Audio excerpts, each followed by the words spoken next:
Hi, this is Betty Bassett with a Betty Bassett production. Today I am reviewing a great courses thing that they have on Audible. It's called The Scientific Secrets to Raising Children Who Thrive by Peter Vishton. So there are like many different sources of advice from websites and books. There's like thousands of things out there, and it can get kind of confusing when you're like a new mom as to, what you should go with, and what you can trust.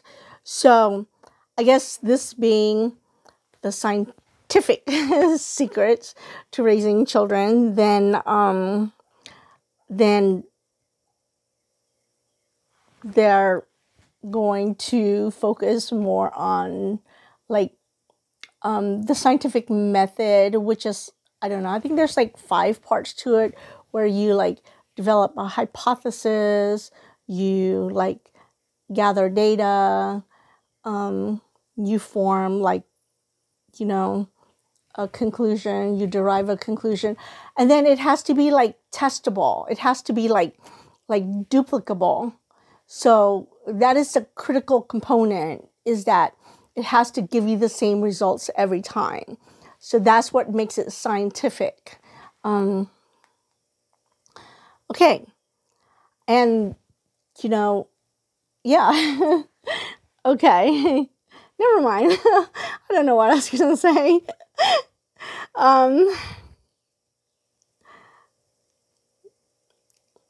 So the first thing that he goes over is have a baby lay on its stomach to develop those muscles to encourage crawling, because crawling it connects both sides of the brain, because it works the left side and the right side, and it promotes locomotion and self-directed will, and free choice. And when you exercise a choice, then of course you have to live with the consequences of that choice. Whatever decision you make, then you're like, okay, well, I obviously, moved over here, so now I'm over here. I moved over there, so now I'm over there. Or with children, a lot of times, you're always presenting them with choice. Like, would you like to wear a white shirt or a black shirt? Would you like to wear denim pants or a khaki pants? Would you like a bologna sandwich, or would you like a salad? And when you present children with choices, then it develops their intelligence, number one. But then I think it develops their capacity to make decisions as an adult, number two, because they're used to making the choices and deciding, what's better for me in this moment, or who am I? Am I the person that likes blue or red? And then, having made the decision, then, they have to live with the consequence of that decision. Oh, well, I'm going to wear a blue shirt today, and, it's rather tight or scratchy or, hot, because it's long sleeve and it's kind of choking me around the collar. But still, you make a decision, you live with the consequences of your choice. And when you're given that a lot as a child, then of course, it develops your intelligence, because, you're prompted to think and to take into account the weightiness of, your choice and how to prioritize your decision making. Okay, but when it comes to movement, when it comes to locomotion, which is very critical, because like we're talking 0 to 6 months. So at the 6-month point, then, ideally your baby should crawl. But in order to achieve that, you would have to put your baby on their stomach like a lot. 15 minutes a day, something like that. Just so they would get used to being on their stomach, and developing their neck muscles so that they can lift their head up and, look around, and then start, that crawling motion, developing their abdominal muscles, and whatever else it takes, to crawl. So the physiological aspects of like crawling is crucial, and that like very much connects to like the brain and how the brain works. But even aside from that, when a child is born, then there's like massive amounts of dendrites, and neurons, and that's like what the brain uses to think with, to be intelligent with, and so the brain's job, okay, is to prune away. So this is not like cutting grass. This is like pulling the grass out and throwing it away, okay? So you do not want pulling up grass and throwing it away. You want as much dendrites and as much neurons there as possible for later use. So the brain is like so busy pruning away by the second, okay? It's like from 0 to 3 years old, there's like the brain growth is, anywhere from 85 to 90%. And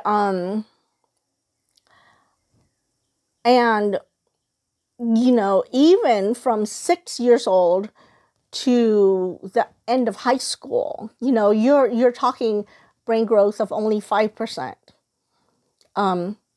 Is that 5%? Or yeah, anything after like college, after high school, maybe 5%.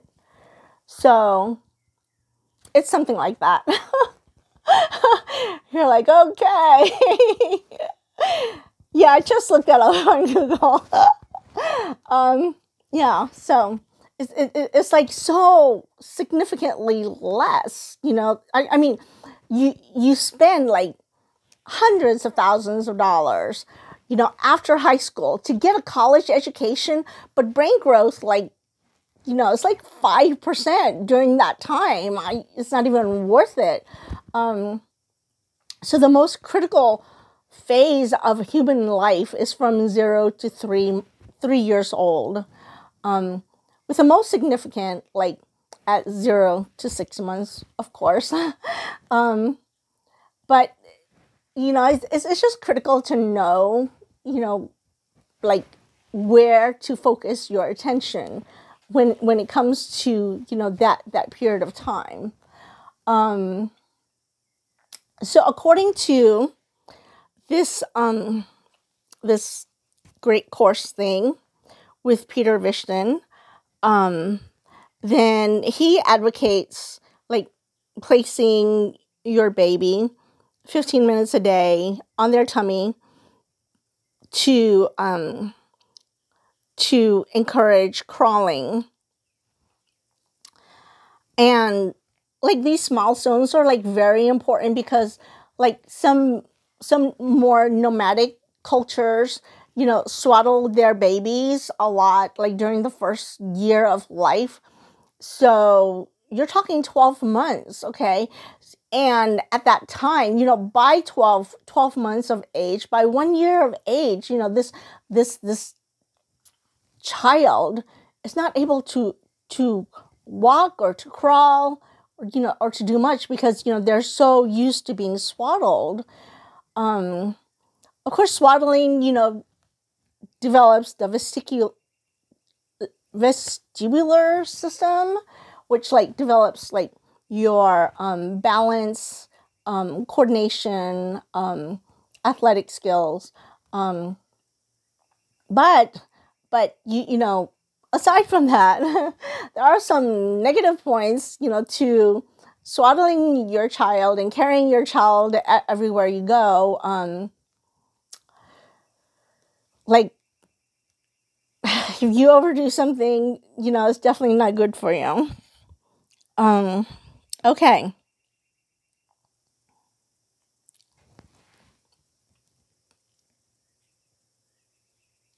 So there's this connection between the physical and the mental. And then the next tip is to get your kids involved with a disciplined form of physical activity. And the activity that was tested here in this scenario was Taekwondo. And according to Kimberly Lakes of the University of California at Irvine, 200 children between kindergarten and 5th grade were randomly assigned to a Taekwondo group or a standard physical education group at a Midwestern elementary school. The Taekwondo did better in terms of their ability to focus on a task, resist a distraction, and they were better at regulating their emotions. They were better in terms of sharing, cooperation, and they did better on standardized math tests. And I think, here, let me get to the end of it. In the Taekwondo class, they were asked, where am I? What am I doing? What should I be doing? So that relates to self-control. And the research with self-control, the primary self-control research that, people always talk about is the Marshmallow Test. In 1970, Walter Mischel developed and performed a simple test of children's self-control. They would place a marshmallow in front of a child between 3 and 7 years of age, and they would say, I'm going to leave this here, I'm going to leave the room, and if you can wait until I come back, then I'll give you another marshmallow. But if you can't, then you can just go ahead and eat this one. So it's a test in delay of gratification to see if a child can resist immediate gratification for a reward. So it showed that a 7-year-old can resist a marshmallow for about 15 minutes. A 3-year-old will grab for the marshmallow even before the researcher leaves the room. And a 5-year-old is the most interesting group of all, because they would sing, they would talk to themselves, they would look away from the marshmallow, climb under the table, pet the marshmallow like a dog. They would do all sorts of things to distract themselves and resist eating the marshmallow. And so the Great Courses guy here, forgot his name, said to go ahead and pull that up on YouTube because it is funny. you know, how they distract themselves from the impulsive eating. The marshmallow, that's hysterical. Okay, so the thing that the marshmallow test concluded was that as like teenagers and as adults, because they came back to the same group of kids that they did, you know, the original test on. As teenagers, they were more competent with their peers. They had better self-control. They had more friends. They had fewer behavioral problems in school. They had greater self-control, and less prone to depression. So they had better grades. And even as adults, they had significant larger salaries. So, and like with the teenagers, they were less likely to get in trouble with the police. So, so yeah, that was the marshmallow test. I love the marshmallow test. That's like so classic. But yeah, so I'm gonna do. I think there's like a lot more sections to like the great courses thing here. So this is only gonna be like section 1. But yeah, so I just wanted to do like a critique of, you know, whether it be books or great courses or whatever, just to like get the information out there, you know, just to give people a heads up. It's on Audible. It's free if you're a member, so you can actually just download it. And it's you know, interesting. Those were, you know, my primary takeaways. So I hope this helps. Stay tuned for my next installation. I don't know how many installations there are going to be, but yeah, so I've read like so many parenting books. So this is like, you know, this is like something that I'm very familiar with. And I just love this subject. Especially the rat study.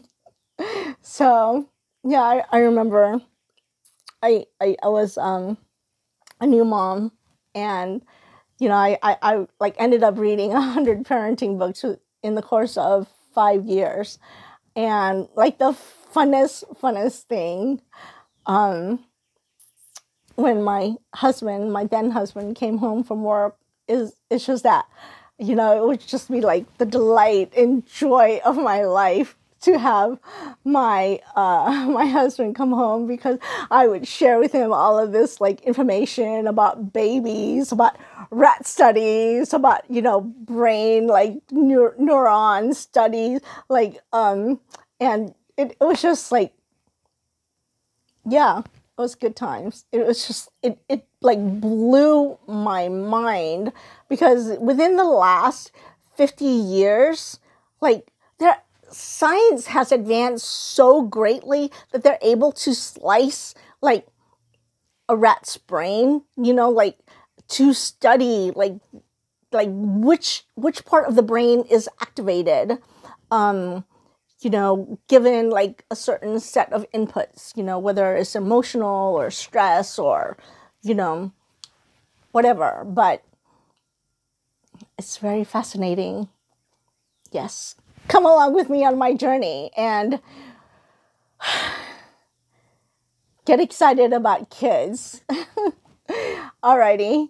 Have a beautiful day, and I will see you in the next installation of the great courses. All right, bye.